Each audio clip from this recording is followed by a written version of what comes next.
नमस्कार दोस्तों, आप सुन रहे हैं अंधेरी रेखा, वो जगह जहां कहानी सिर्फ सुनाई नहीं जाती, महसूस करवाई जाती है। कहानी शुरू करने से पहले मैं आपसे कुछ कहना चाहता हूं। आप सभी ने अपनी लाइफ में कभी न कभी हॉस्टल लाइफ जरूर देखी होगी। किसी ने दोस्तों के साथ मस्ती की होगी, रात भर बातें की होंगी, कैंटीन का खाना झेला होगा, और शायद कोई ऐसा भी होगा जो अभी इस वक्त भी हॉस्टल के कमरे में बैठा मेरी आवाज सुन रहा है। लेकिन हर हॉस्टल की यादें सिर्फ हंसी मजाक वाली नहीं होती। कुछ कमरे, कुछ रातें और कुछ आवाजें जिंदगी भर पीछा नहीं छोड़ती। आज की कहानी एक ऐसे ही हॉस्टल के बारे में है। ये कहानी मुझे मेरे ही एक सब्सक्राइबर ने भेजी थी। उसके साथ जो हुआ वो बिल्कुल भी नॉर्मल नहीं था, और शायद आज तक उसे भी समझ नहीं आया कि उस रात सच में क्या था। तो आपसे एक छोटी सी रिक्वेस्ट है, इस कहानी को आखिर तक जरूर सुनिएगा और एंड में कमेंट करके बताइएगा, क्या आपको इन सब चीजों पर विश्वास है, या क्या आपके साथ भी कभी कुछ ऐसा हुआ है जिसे आप आज तक समझ नहीं पाए। चलिए बिना किसी देरी के शुरू करते हैं हमारा latest horror podcast, room number 9। रात का वक्त नहीं था, लेकिन हॉस्टल देखकर ऐसा लग रहा था जैसे यहां दिनों रात का फर्क ही खत्म हो चुका हो। ये मेरी लाइफ का पहला हॉस्टल था। नया शहर, नई पढ़ाई और एक ऐसी जगह जहां मैं पहली बार रहने वाला था। गेट के बाहर एक पुराना सा बोर्ड लगा था, पेंट उतरा हुआ, नाम आधा मिटा हुआ, और नीचे एक लाइन लिखी थी, हॉस्टल रूल्स आर मैंडेटरी। पता नहीं क्यों उस लाइन को पढ़कर थोड़ी देर के लिए मेरी सांस रुक सी गई। रिसेप्शन पर मुझे बोला गया, रूम नंबर 9, रूम नंबर 9। उस वक्त मुझे ये सिर्फ एक नंबर लगा। मैं क्या जानता था कि ये नंबर मुझे जिंदगी भर याद रहने वाला है। हॉस्टल के कॉरिडोर्स लंबे थे, लाइट्स चल रही थीं, लेकिन फिर भी अंधेरा पूरी तरह गया नहीं था।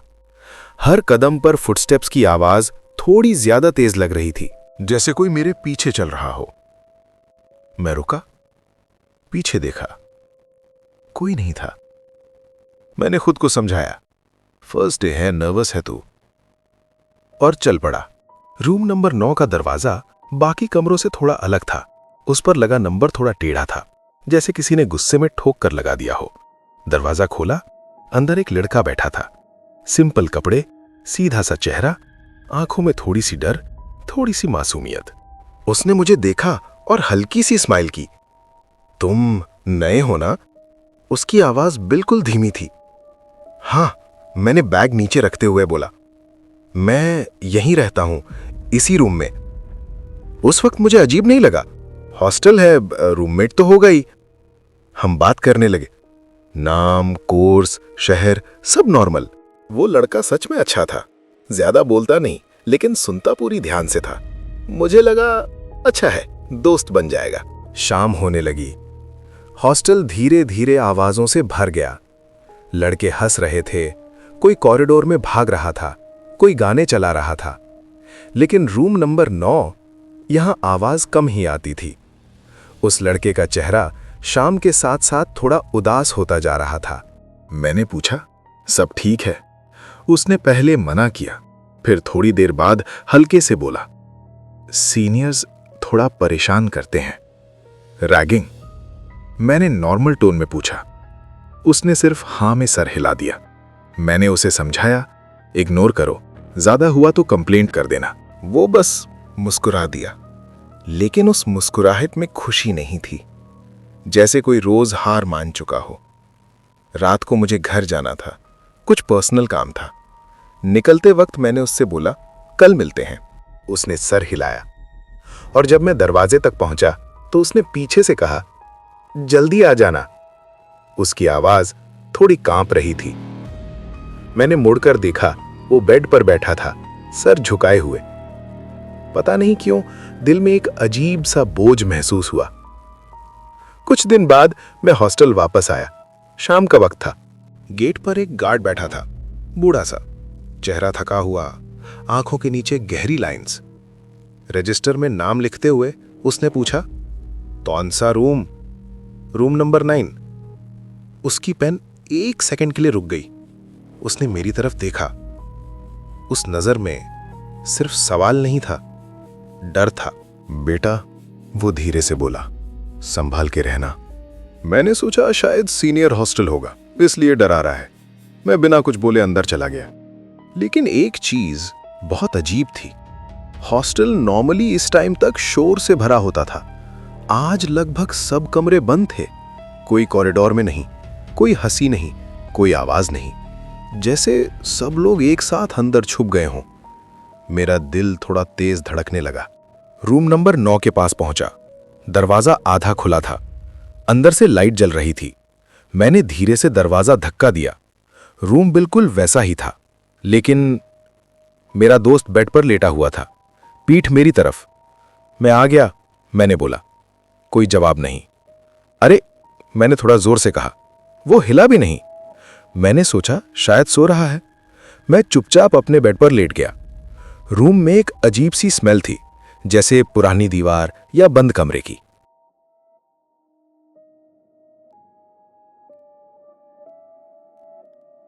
लाइट्स बंद की, आंखें बंद की, लेकिन नींद नहीं आई, क्योंकि मुझे ऐसा लग रहा था जैसे रूम में 2 से ज्यादा लोग हैं। रात के बीच खर खर, जैसे कोई सांस लेने में दिक्कत महसूस कर रहा हो। मैंने आंखें खोली। अंधेरा था। उस लड़के के बेड की तरफ देखा। वो अब भी सीधा लेटा हुआ था। फिर अचानक थम, जैसे कोई बेड से नीचे उतरा हो। मैंने आवाज निकालने की कोशिश की, लेकिन गला सूख गया था। रूम नंबर 9 पहली रात ही मुझे बता रहा था, ये सिर्फ हॉस्टल नहीं है, और जो मेरे साथ रह रहा है वो शायद सिर्फ एक नॉर्मल लड़का नहीं है। मुझे नहीं पता था कि जिस रूम में मैं सो रहा हूं वहां किसी और की कहानी अभी खत्म ही नहीं हुई है।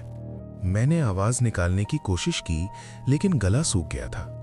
रूम नंबर 9 पहली रात ही मुझे बता रहा था, ये सिर्फ हॉस्टल नहीं है, और जो मेरे साथ रह रहा है वो शायद सिर्फ एक नॉर्मल लड़का नहीं है। मुझे नहीं पता था कि जिस रूम में मैं सो रहा हूं वहां किसी और की कहानी अभी खत्म ही नहीं हुई है। मुझे याद है, उस रात में शायद 2 या 3 बजे तक जागता रहा। रूम में अंधेरा था, लेकिन अंधेरे से ज्यादा भारी वहां की खामोशी थी। कब नींद आई पता ही नहीं चला। सुबह जब आंख खुली, लाइट खिड़की से अंदर आ रही थी। सब कुछ नॉर्मल लग रहा था। मैंने तुरंत उसके बेड की तरफ देखा। वो वहां बैठा हुआ था, सीधा, चुप, और बस दीवार को देख रहा था। तू ठीक है? मैंने पूछा। उसने धीरे से मेरी तरफ देखा और सिर्फ एक लाइन बोली, कल रात तुमने कुछ सुना? मेरे गले में फिर से वही सूखापन आ गया। ना, क्यों? मैंने झूठ बोला। वो बस मुझे देखता रहा, फिर बिना कुछ कहे उठकर वॉशरूम चला गया। उसकी चलने की आवाज थोड़ी अजीब थी, जैसे पैर जमीन पर पूरी तरह लग ही नहीं रहे। उस दिन हॉस्टल का माहौल और भी अलग था।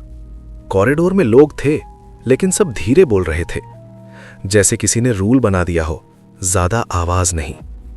जब मैं मेस की तरफ जा रहा था, 2 लड़के मेरे पास से गुजरे। उनमें से एक ने धीरे से कहा, वही है। दूसरा बोला, श्श, देख लेगा। मैंने पीछे मुड़कर देखा। दोनों जल्दी से सीधा देखने लगे, जैसे मुझे पहचानते ही ना हो।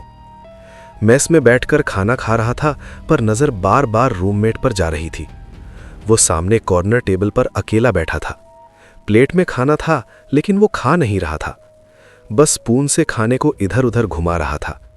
मैंने हाथ हिलाकर बुलाया। वो धीरे से उठा और मेरे सामने आकर बैठ गया। तू ठीक नहीं लग रहा, मैंने कहा। उसने नीचे देखते हुए बोला, यहां सब ठीक नहीं है। मतलब? वो कुछ बोलने ही वाला था कि अचानक मेस के गेट पर 3 सीनियर्स आ गए। उनकी एंट्री से ही हवा बदल गई। हंसते हुए, लेकिन आंखों में हंसी नहीं थी। उन्होंने सीधा उस लड़के की तरफ देखा। अरे रूम 9 वाला हीरो, एक ने चीख कर बोला। मेरा रूममेट तुरंत चुप हो गया। हाथ का स्पून गिर गया। उन्होंने उसे खड़ा किया। मजा आ रहा है यहां? एक ने उसका कॉलर पकड़कर पूछा। वो कुछ नहीं बोला। दूसरा सीनियर मेरे पास झुककर बोला, तू नया है ना, इसके साथ ज्यादा मत घुमा कर। क्यों? मैंने पूछा। वो हंसा, ऐसी हंसी जिसमें मजाक नहीं था। ये अनलकी है। उन्होंने उसे धक्का दिया और चले गए। मेस में फिर आवाज वापस आ गई। मेस में फिर आवाज वापस आ गई, लेकिन सब लोग हमें देख रहे थे, जैसे हम कोई नॉर्मल स्टूडेंट्स नहीं, कोई वार्निंग हो। रूम में वापस आए, मैंने गुस्से में बोला, कंप्लेंट करते हैं। वो तुरंत घबरा गया। नहीं, उसकी आवाज पहली बार तेज हुई थी, प्लीज मत करना। उसकी आंखों में पानी था। तुम नहीं समझोगे। समझा ना, मैंने कहा, मैं हूं तेरे साथ। वो धीरे से बोला, यहां कोई किसी के साथ नहीं होता। उस रात मैं घर चला गया था कुछ दिन के लिए। मुझे लगा सब नॉर्मल हो जाएगा। मुझे क्या पता था कि मेरे जाने के बाद रूम नंबर 9 में सब कुछ खत्म हो चुका होगा। उस रात मुझे नया रूम मिल गया था, लेकिन नींद पुराने रूम में ही अटकी हुई थी। रूम नंबर 9, वही दरवाजा, वही दीवार, वही बेड जहां वो बैठकर चुप रहता था। मैं खुद को समझा रहा था, जो हुआ वो पास्ट है, बस दिमाग का डर है। लेकिन रात को 12 बजे के बाद हॉस्टल का माहौल बदल गया। फैन चल रहा था, लेकिन हवा ठंडी नहीं, भारी थी, जैसे कमरे में ऑक्सीजन कम हो। और फिर टुक टुक टुक, मेरे दरवाजे पर हल्की सी नॉक हुई। मैं सीधा उठ बैठा। रूममेट नहीं था, कोई एक्सपेक्टेड नहीं था। फिर से टुक टुक टुक, इस बार थोड़ा धीरे लेकिन ज्यादा पास। कौन? मैंने धीरे से पूछा। कोई जवाब नहीं, सिर्फ कॉरिडोर की दूर वाली ट्यूबलाइट का ज़्ज़ करना। मुझे गार्ड की बात याद आई, रात में आवाज आए तो दरवाजा मत खोलना। मैंने दरवाजा नहीं खोला। नॉक रुक गई, लेकिन फुटस्टेप्स शुरू हो गए। छप छप छप, जैसे कोई नंगे पैर गीले फ्लोर पर चल रहा हो। वो फुटस्टेप्स मेरे डोर के सामने रुक गए, फिर धीरे से खर्र खर्र, जैसे किसी ने नाखून से दरवाजे को स्क्रैच किया हो। मेरी सांस रुक गई। मैं बेड पर जम गया था, आंखें दरवाजे पर। फिर धीरे से हैंडल हिला। क्लिक क्लिक, जैसे कोई बाहर से ट्राई कर रहा हो अंदर आने की। और तब मुझे याद आया, रूम नंबर 9 का लड़का हमेशा कहता था, यहां सब ठीक नहीं है। हिम्मत करके मैं बेड से उठा। पैर ठंडे हो चुके थे। मैंने डोर के नीचे गैप से देखा। कॉरिडोर की लाइट में 2 पैर दिख रहे थे, सीधे, बिना हिले। लेकिन वो पैर जमीन को टच नहीं कर रहे थे, वो हल्का सा हवा में थे। मेरा गला बंद हो गया। आंखें ऊपर उठाने की हिम्मत नहीं हुई। फिर एक आवाज आई, बहुत धीमी, बहुत टूटती हुई, तुम वापस आ गए। मेरे कान के बिल्कुल पास, लेकिन आवाज दरवाजे के बाहर से आई थी। मैं पीछे हट गया, और तब रूम की लाइट अपने आप ब्लिंक करने लगी। On off, on off. Her blink में मुझे 1 सेकंड के लिए रूम के कोने में कोई खड़ा दिख रहा था, पतला सा, झुका हुआ। हर ब्लिंक के साथ वो थोड़ा पास आ रहा था। Thump thump thump. आखिरी ब्लिंक में वो मेरे बेड के पास था। लाइट बंद, रूम अंधेरा। मैंने फोन की टॉर्च ऑन की। लाइट सीधा बेड पर पड़ी, और वहां वो बैठा था, मेरा रूममेट। वही चेहरा, लेकिन गर्दन एक साइड टेढ़ी, आंखें आधी खुली, होंठ नीले, और गले पर गहरा काला निशान, जैसे रस्सी का दाग। उसने धीरे से सर उठाया, आंखें सीधा मेरी आंखों में। फिर एक अजीब सी मुस्कुराहट और एक लाइन, मैं अकेला नहीं रहना चाहता था। टॉर्च बंद हो गई। रूम फिर अंधेरा। फिर मुझे महसूस हुआ कोई मेरे बेड पर चढ़ रहा है। गद्दा हल्का सा दबने लगा, जैसे कोई घुटनों के बल मेरे पास आ रहा हो। उसकी सांस की आवाज जैसे गला टूट चुका हो। मैं चिल्लाना चाहता था, पर आवाज नहीं निकल रही थी। फिर उसका ठंडा हाथ मेरे हाथ पर आया, बर्फ से भी ज्यादा ठंडा। और फिर अचानक सब चुप। फैन रुक गया, आवाज बंद, हवा बंद।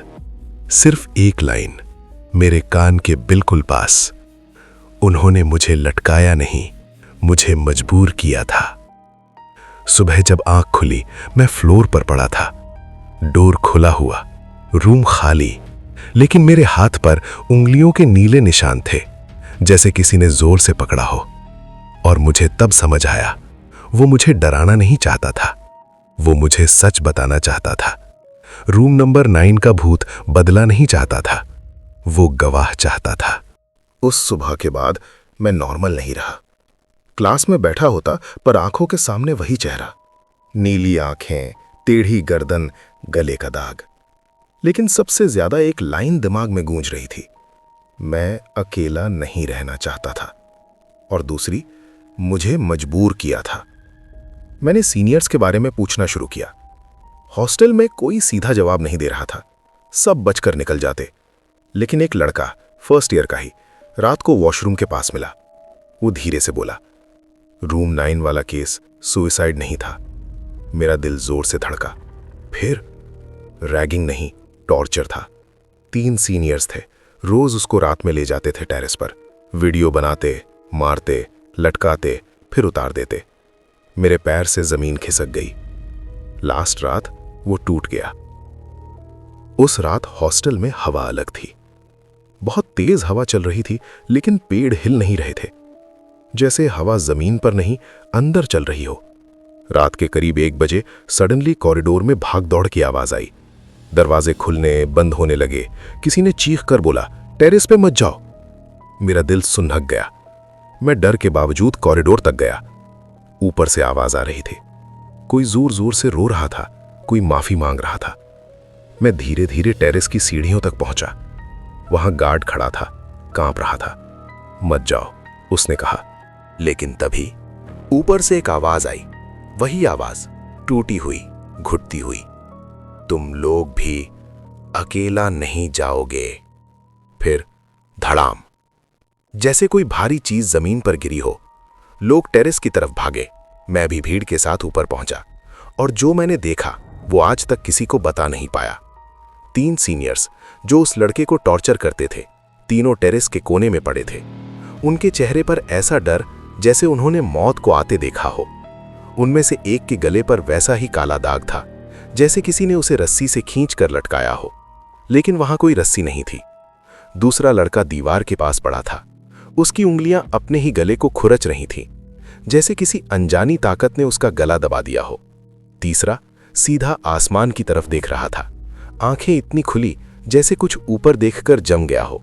और उसके पास फ्लोर पर गीली मिट्टी के नंगे पैरों के निशान थे। टेरेस पर मिट्टी कहां से आई?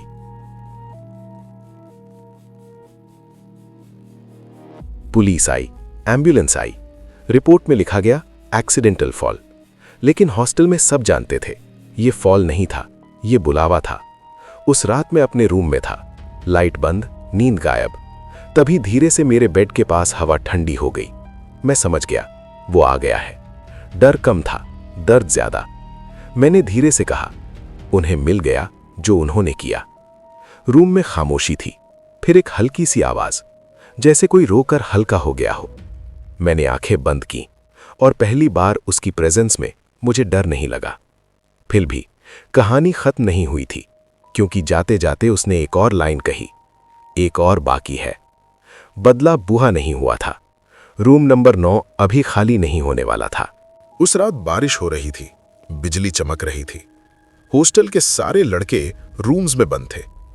अचानक मेरे फोन पर एक अननोन कॉल आया। स्टैटिक, सिर्फ स्टैटिक। फिर बीच बीच में एक आवाज, बचा लो, वो यहां है, वो लटका हुआ है, वो देख रहा है। Call cut. नंबर ट्रेस नहीं हुआ। अगली सुबह न्यूज फैल चुकी थी। सिटी के बाहर एक पीजी रूम में एक लड़का डेड मिला। रूम अंदर से लॉक्ड, सीलिंग फैन से लटका हुआ। पुलिस ने बोला सुसाइड, लेकिन उसके गले पर 2 अलग अलग निशान थे, एक रस्सी का और एक उंगलियों का, जैसे किसी ने पहले उसका गला दबाकर फिर लटकाया हो। रूम के फ्लोर पर गीले नंगे पैरों के निशान थे, और दीवार पर नाखून से लिखा हुआ था 9। उस रात हॉस्टल में पहली बार हवा हल्की थी। कॉरिडोर में आवाज नॉर्मल थी। लोग हंस रहे थे, जैसे कोई बोझ उठ गया हो। मैं धीरे से रूम नंबर 9 के सामने गया।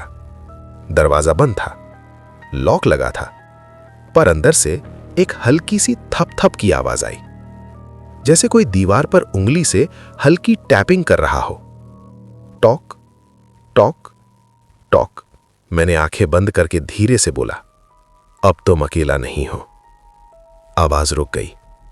हवा बिल्कुल शांत। मैं हॉस्टल छोड़कर चला गया कुछ हफ्तों बाद। लेकिन कहानी यहीं खत्म नहीं होती, क्योंकि आज भी उस हॉस्टल में रूम नंबर 9 किसी को अलॉट नहीं होता। ऑफिशियल रीजन मेंटेनेंस इशू, लेकिन स्टूडेंट्स जानते हैं, रात के बाद अगर कोई उस कॉरिडोर से गुजरे तो एक कमरे के अंदर से हल्की सी आवाज आती है, जल्दी आ जाना, क्योंकि कुछ लोग मरने के बाद भी अकेला रहना नहीं चाहते और कुछ कमरे कभी खाली नहीं होते।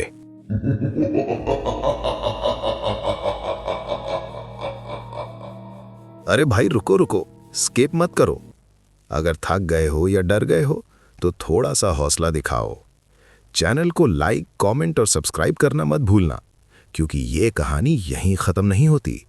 अभी तो मैंने सिर्फ शुरुआत की है कहानी सुनाने की। आगे और भी नई और ज्यादा डरावनी कहानियां आने वाली है, तो जुड़े रहिए अंधेरी रेखा के साथ, जहां अंधेरा सिर्फ दिखाई नहीं देता, महसूस होता है। अगली कहानी शायद आपके शहर की हो।